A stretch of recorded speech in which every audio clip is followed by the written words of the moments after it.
Welcome to my new blog. दोस्तों शुभम की दुनिया में आप सभी का स्वागत है।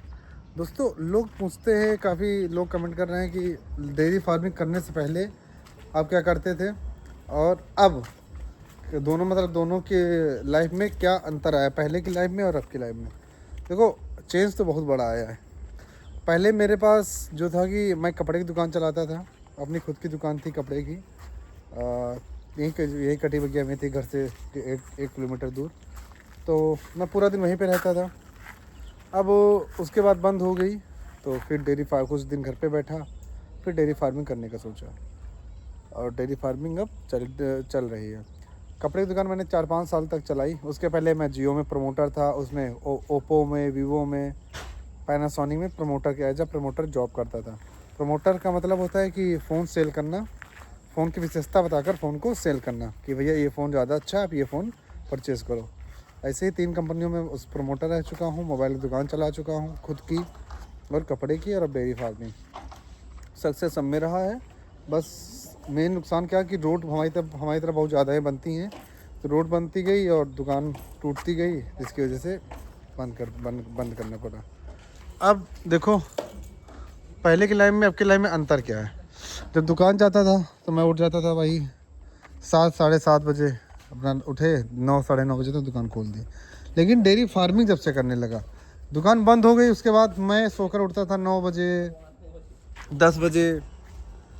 सो रहा हूँ क्योंकि कोई काम नहीं था अपने पास। सुबह सो रहा हूँ, जब मन उठा काम धंधा किया, फिर खाया पिया सो गया। घूमता बहुत था मैं, कहीं कुछ छोड़ा नहीं। उत्तराखंड, नैनीताल, मनाली, MP, नेपाल पेपाल सब, केदारनाथ, बद्रीनाथ, ओमकारेश्वर, मतलब सब कुछ ऐसा नहीं है कि जो मैंने छोड़ा हो। पैराग्लाइडिंग, राफ्टिंग, पंजी जंपिंग, ओवरऑल सब कर चुका हूँ। मतलब कि पहले की लाइफ एडवेंचर भरी थी। घूमता फिरता ज़्यादा था, काम करके कोई नहीं था, एकदम फ्री ऑफ माइंड था। मेरी एक दूसरी आईडी है शुभम ठाकुर के नाम से, जो मेरी पर्सनल आईडी, जिसमें मैं पर्सनल वीडियो ऐसे बनाता था, डालता रहता था घूमने फिरने की फ़ोटोज़। तो उसमें सारी जर्नी पूरी पड़ी हुई है। अब चेंज क्या आया?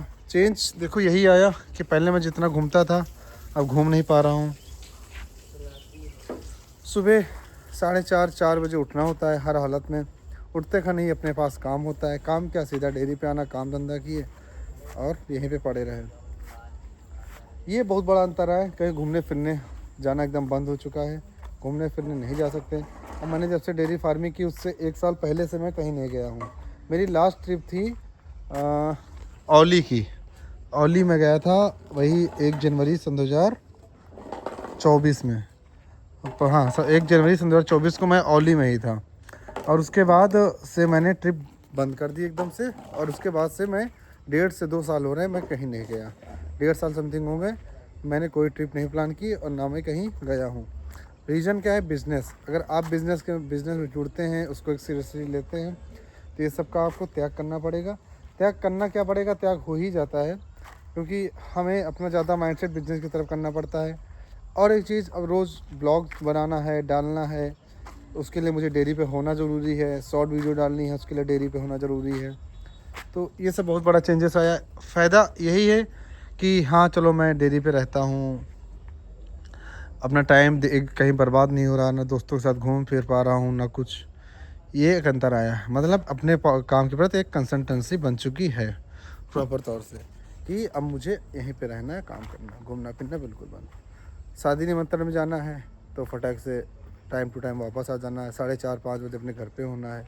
शाम को भी यही नियम है, मतलब कहीं रुक नहीं सकते, रात वगैरह कहीं स्पेंड कर नहीं सकते। तो ये दिक्कतें आई। अब चलकर शादी भी मेरी फिक्स है, आप सभी को पता होगा।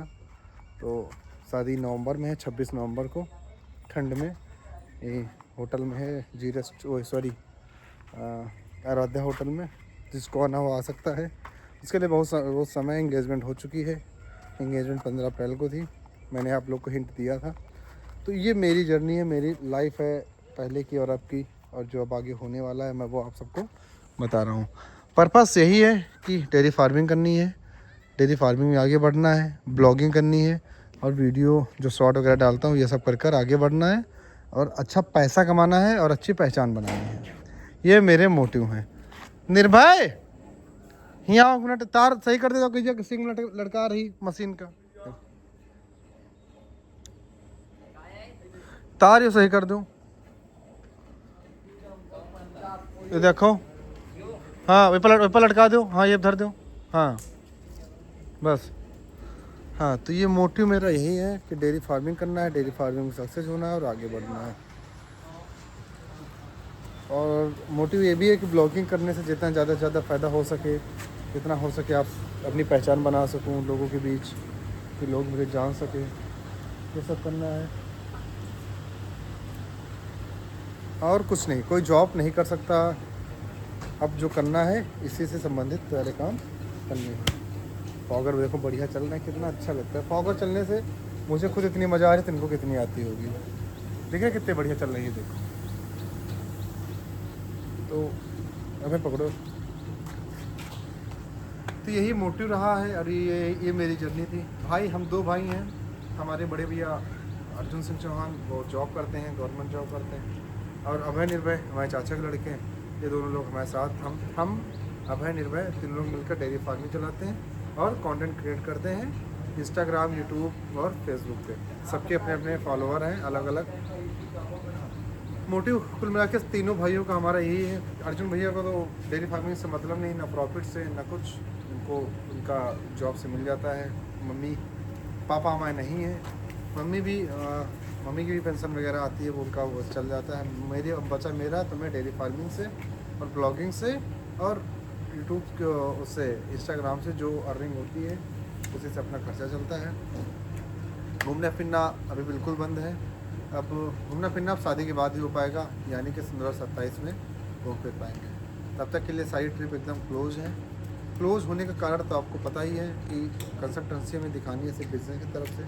जब तक बिजनेस में 4 गायों से 10 गाय नहीं हो जाती, तब तक हम इसको हल्के में नहीं ले सकते हैं। किसी न किसी को तो फॉर्म में उपस्थिति होना अनिवार्य है।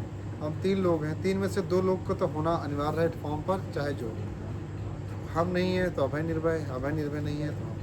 मतलब कि मॉर्निंग और इवनिंग में एक बंदा 2 बंदे तो चाहिए ही चाहिए हर हालत। मैं अकेले संभाल सकता हूँ तो मैं होता हूँ, अगर अभय निर्भय संभाल लेते हैं तो ये दोनों लोग संभाल लेते हैं डेयरी फार्मिंग, तो मैं फ्री। ये दोनों नहीं होते तो मैं अकेले संभाल लेता हूँ। तो ये मेरी जर्नी है पहले की और अब की। चेंज बहुत बड़ा आया है। अब मैं गांव में घूमता नहीं हूँ, किसी के साथ बैठ नहीं पाता हूँ, कहीं जा नहीं पाता हूँ, बर्थडे पार्टी वगैरह में कहीं नहीं जा पाता हूँ। बहुत ही जाना होगा तो सारा काम निपाट के 8 बजे के बाद निकल पाता हूँ। तो ये सब आपके साथ भी होने वाले हैं। अगर आप डेयरी फार्मिंग में एक कंसल्टेंसी दिखा रहे हैं, आगे बढ़ने की सोच रहे हैं, ब्लॉगिंग कर रहे हैं, कुछ भी कर रहे हैं, तो ये सब कुछ आपको करना पड़ेगा। कि अगर जो आप घूमेंगे फिरेंगे तो बिज़नेस कौन संभालेगा? बिज़नेस संभाल रहे हैं तो घूम फिर नहीं पाएंगे। और घूमना फिरना तो फिर भी हो जाएगा। पहले हमें क्या होता है, अपनी लाइफ अपना फ्यूचर सिक्योर करना होता है। फ्यूचर सिक्योर तो सब कुछ सिक्योर। मेहनत करनी पड़ती है। पहले मेहनत मैं इतनी नहीं करता था, लेकिन अब ज़्यादा पड़ रही है। खेती कभी की नहीं है, पापा लोग करते थे, दादा लोग करते थे। खेती है ठीक ठाक है, लेकिन करता कोई नहीं है। और ना मेहनत ज़्यादा कभी की है और ना कुछ। फर्स्ट टाइम डेयरी फार्मिंग में आया हूँ और वहीं पे लगा पड़ा हूँ एकदम फुल मन से। और प्रॉफिट भी हो रहा है, ऐसा नहीं कि प्रॉफिट नहीं हो रहा, प्रॉफिट भी कमाया है, लॉस भी हुआ, सब कुछ हो रहा है। नया हूँ, अभी उम्र मेरी 26 साल है, अभय की 19 साल और निर्भय भी 15-16 साल का है। तो सभी लोग लगे अभी। यहाँ से अगर सक्सेस हो गए तो लाइफ सिक्योर है, और नहीं सक्सेस होते हैं तो हमें और चांस हमारे पास है। एक उम्र के बाद चांस मिलना बंद हो जाता है। और 26, 27, 28 साल मेरे पास चांस ज़्यादा नहीं है, अभय निर्भय के पास ज़्यादा स्कोप है। अगर फेल होते हैं तो फिर से रिस्टार्ट कर सकते हैं। मेरे पास ज़्यादा समय नहीं है क्योंकि मैंने लेट से स्टार्ट किया। तो मेरा तो फुल मोटिव है कि इसी काम में सक्सेस हो जाना और इसे में अपनी लाइफ को सिक्योर करना और आगे बढ़ाना। तो आप लोग, मेरा कहने का मतलब यही है कि अगर आप भी डेयरी फार्मिंग कर रहे हैं तो ये सब चेंजेस आपके साथ आएंगे। और डेयरी फार्मिंग में एक सबसे बड़ी प्रॉब्लम आती है गांव के ताने और नाते रिश्तेदार की, ये काम नहीं सही है, मतलब उनको लगता है काम थोड़ा गंदा है, ऐसा वैसा। लेकिन नहीं, मुझे कोई खाने को नहीं देता है।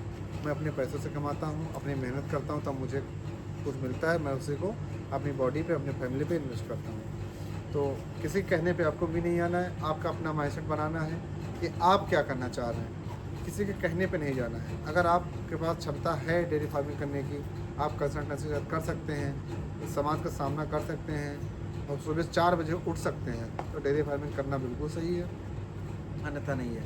6 महीने की जर्नी में मैंने लगभग 2-3 लाख रुपए कमाए भी हैं और कुछ न कुछ गंवाए भी हैं। ठीक है, बिजनेस में होता रहता है कि हमें कितना कमाया कितना गंवाया, वो सबके साथ होता है। मेन चीज़ क्या डिपेंड करती है कि आप कितना लगे हुए बिजनेस में, छोड़ तो ड्रॉप तो नहीं कर रहे हैं, ड्रॉप करेंगे तो दिक्कत है। तो ये मेरी पहले की जर्नी है, जो मैं पहले करता था वो भी मैंने आपको बताया, मैं अब जो कर रहा हूँ वो भी मैंने आपको बताया, और जो मुझे आगे करना है, मेरा क्या मन करता है वो भी मैं आपको बता रहा हूँ। अगर जो अभी तो डेयरी फार्मिंग से संबंधित ब्लॉग डाल रहा हूँ, कृषि के बारे में अभी जब मक्का वगैरह लग रहा तो उसके भी बारे में ब्लॉग डालूँगा, और अगर जो ठीक ठाक सब सही चलता रहा तो पर्सनल लाइफ पे भी ब्लॉग आना चालू हो जाएंगे कि मैं घर पे क्या करता हूँ, कहाँ जाता हूँ, कैसे क्या, तो डेली ब्लॉगिंग का होता है वैसे भी करना चालू कर दूँगा। अगर आप लोग की दया रही, आप लोग की कृपा बनी रही, अगर आप लोग का सपोर्ट रहा तो वो भी मैं स्टार्ट कर दूँगा। और डेयरी फार्मिंग के बारे में ज़्यादा कुछ नहीं बताते हैं, सिर्फ अपनी पर्सनल लाइफ के बारे में मैंने आपको बताया।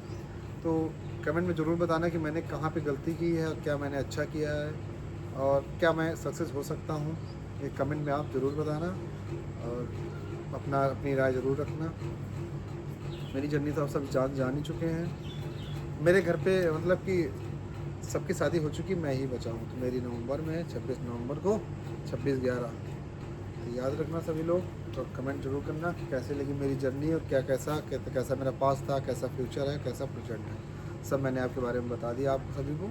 और इससे भी मुझे लगे रहना है, सब अपने दोनों भाइयों को, अभय निर्भय को साथ में लेकर आगे बढ़ना है, तीनों को कैसे भी करके, यूट्यूब के माध्यम से, इंस्टाग्राम के माध्यम से, फेसबुक के माध्यम से, और साथ में जो सबसे बड़ा मोटिव, सबसे ज़्यादा जिससे हमें अर्निंग करनी है, जिसका जो माध्यम है सबका, हमारी ये गाय और हमारा ये डेयरी फार्म। ठीक है,